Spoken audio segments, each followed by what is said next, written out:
দুটো পা ট্রেনে কাটা পড়লেও সফলতাকে পিছিয়ে দিতে পারেনি।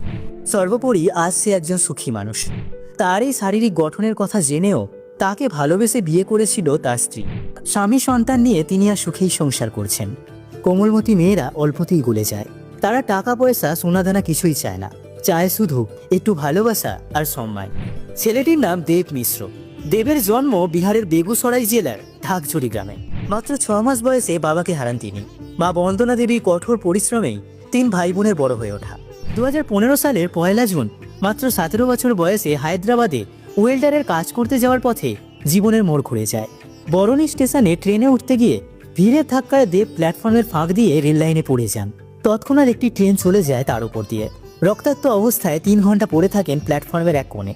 2 ঘন্টা তাকে কেউ সাহায্য করেনি, শুধু তাকিয়ে দেখেছে। যখন অবস্থা প্রায় শেষের দিকে, তখন এক বন্ধু এসে হাসপাতালে নিয়ে যায়।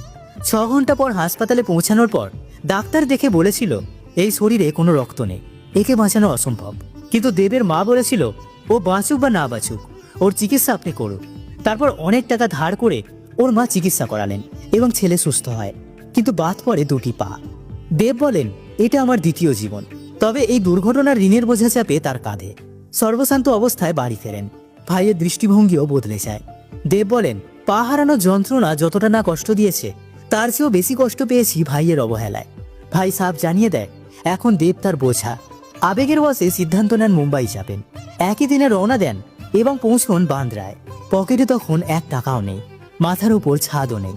ফুটপাতই হয় তার ঠিকানা। কখনো ভিক্ষা করে, কখনো না খেয়ে দিন কাটে। ফিটনেসের প্রতি আগ্রহ দেবে ছোটবেলা থেকেই।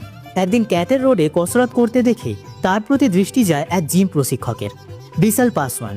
ইনি দেবের জীবনে আশীর্বাদ হয়ে আসেন। শুধু শরীরচর্চা শেখানোই নয়, জীবনে এগিয়ে চলা সাহস ও মানসিক শক্তি দিয়েছেন তিনি।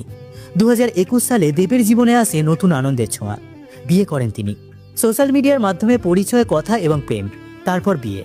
অনেকে এদেরকে বিয়ে করতে নিষেধ করেছিল, কিন্তু তিনি কারোর কথা শোনেননি। বিয়ের পর দেব বুঝেছেন সবাই তাকে ভুল বুঝিয়েছিল, কারণ তার স্ত্রী তাকে আজ যে ভালোবাসার সমর্থন দেন, তা আগে শুধু তার মায়ের কাছ থেকেই তিনি পেয়েছিলেন। আজ দেব তার স্ত্রী ও সন্তানকে নিয়ে সুখে শান্তিতে জীবন কাটাচ্ছেন। ভালো থাকবেন দেববাবু। আপনার এই হার না মানা গল্প আগামী প্রজন্মকে অনুপ্রেরণা যোগাবে। বংবাণী পেজের পুরো টিমের তরফ থেকে আপনাকে কুর্নিশ। ভিডিওটি ভালো লেগে থাকলে লাইক, কমেন্ট এবং শেয়ার করতে ভুলবেন না। আর এরকমই মোটিভেশনাল এবং ইনফরমেটিভ ভিডিও নিয়মিত পেতে আমাদের বংবাণী ফেসবুক পেজ এবং ইউটিউব চ্যানেলটি সাবস্ক্রাইব করে আমাদের পাশে থাকবেন। দেখা হচ্ছে পরবর্তী ভিডিওতে। সকলে ভালো থাকবেন। ধন্যবাদ।